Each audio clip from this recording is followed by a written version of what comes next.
on a shelf between the moon and my wine cup, folded in the catalog of ships.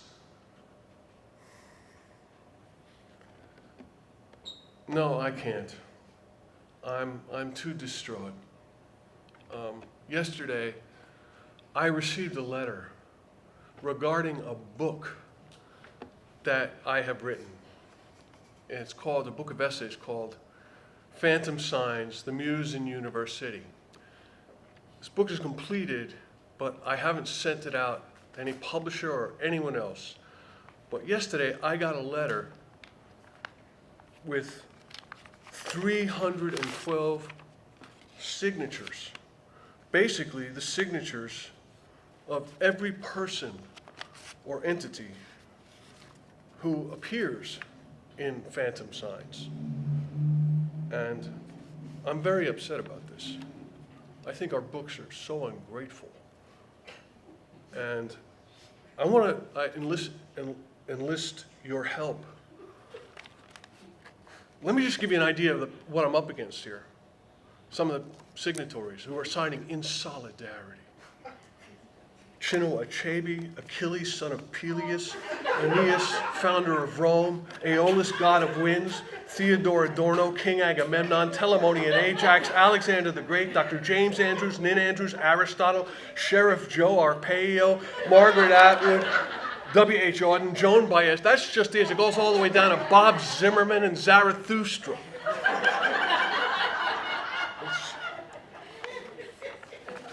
I don't know. But I feel I need to share this. So I'm going to give up my time from poetry to read this scurrilous letter that I have received. Just hold on. If I stumble, please. I'm translating from ancient Greek.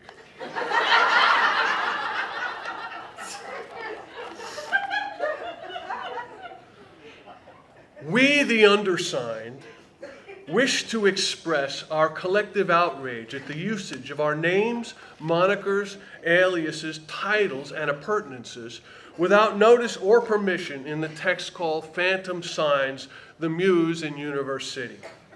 While we represent widely diverse occupations, origins, and existential conditions comprising members of the mortal, immortal, mythical, fairy tale, fictional, animal, and animation communities, we stand united in our disavowal of this gross act of appropriation. We are, we attest, more than phantom signs. Alive, deceased, or neither, our imaginations are free and rampant, and we protest this reduction from autonomous beings to chirographic symbols drawn by an unauthorized person.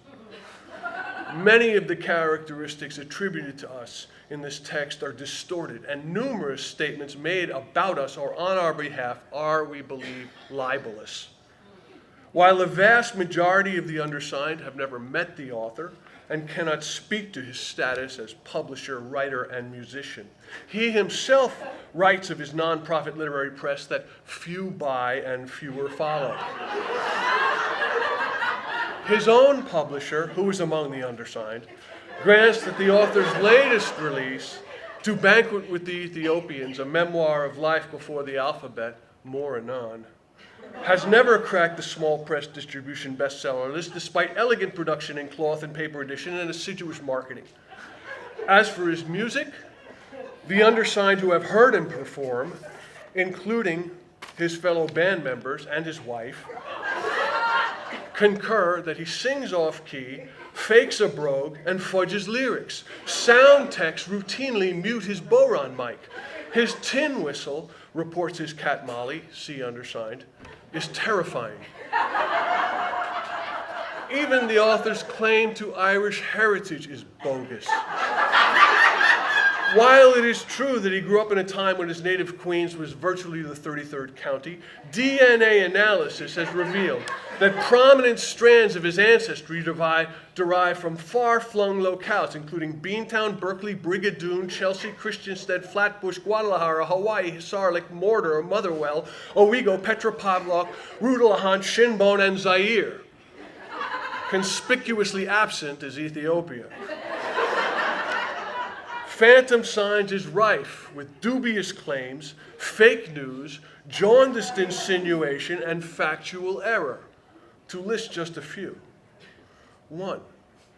The incessant rocking and chanting referenced to invoke trance, poetic rhythms, and/or communion with the muse, more anon, is in fact likely symptomatic of some neurological disorder.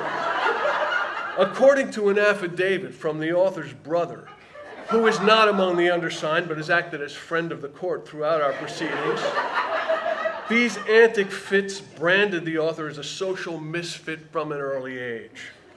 2. The distinguished chair of our Antiquities Committee, Melesigenes, a.k.a. Homer, testifies that while the claim of the bard's birthplace ranged from Greece to Troy to Cambridgeshire to Spain, no sightings have ever been credibly verified in Queens, despite allusions in Phantom Signs and several chapters in To Banquet with the Ethiopians devoted to wholly fantastical events, including but not limited to a tavern workshop in which the Iliad is savaged by a pride of all-star nudniks, a sexual encounter with the muse in a set Nighttown, pirated from and pimped by James A. Joyce, see Undersigned, a star chamber of cigar-chomping publisher charged with shilling a counterfeit Odyssey, numerous photo bombs by characters copyrighted by Homer, and a Homeric heart attack. While the undersigned respectfully regret the author's coronary triple bypass surgery performed by Timothy Hunter, D.O., undersigned, it should not be conflated with the medical records of any mythological figure or author thereof, especially under the current catastrophic healthcare laws in the U.S., where pre-existing conditions may not be covered. Further, Melesigenes, in his capacity as Homer, has raised a raft of objections to Banquet with the Ethiopians, asking, for example, how something called a memoir could bear so little relation to biographical fact. The author's father, Melesigenes points out, while Homeric, is not Greek. His mother, while a goddess, is not regrettably immortal. Due to a conflict of interest with signatories such as the author's family, publisher, and other interested parties, Melesigenes has graciously declined to append his suit as a rider to this document. However, he reserves the right to pursue a separate action. 3. The muse is, of course, extant, fully individuated, and eternally indubitable. Inexplicably, she is not undersigned. Presented with this petition, her jeweled hand froze. Urged to deny any social, psychological, or physical congress with the author, her ambrosial lips trembled. Such reticence, we admit, is uncharacteristic, since she brazenly confesses to a shocking number of hookups with fellow signatories and a host of others. Frankly, she can't shut up about it. But perusing Phantom Signs, the trollop became distraught, requiring physical restraint and heavy sedation. Several diagnoses have been put forward.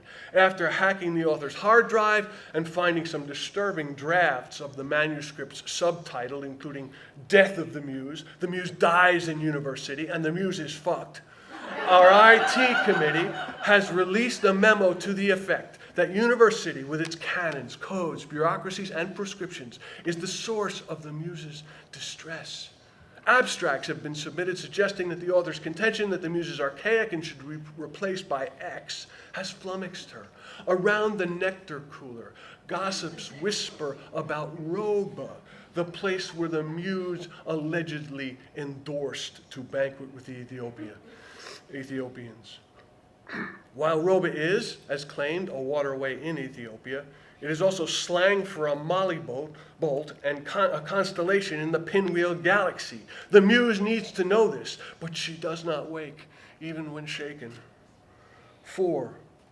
The author's theme that poetry is a phantom sign poised between chirography and utterance with no native means of apprehension, that it therefore invokes absence, enters cosmic scale, and calls into being what he calls naught, is contradicted by the very publication of this text and our captive presence therein.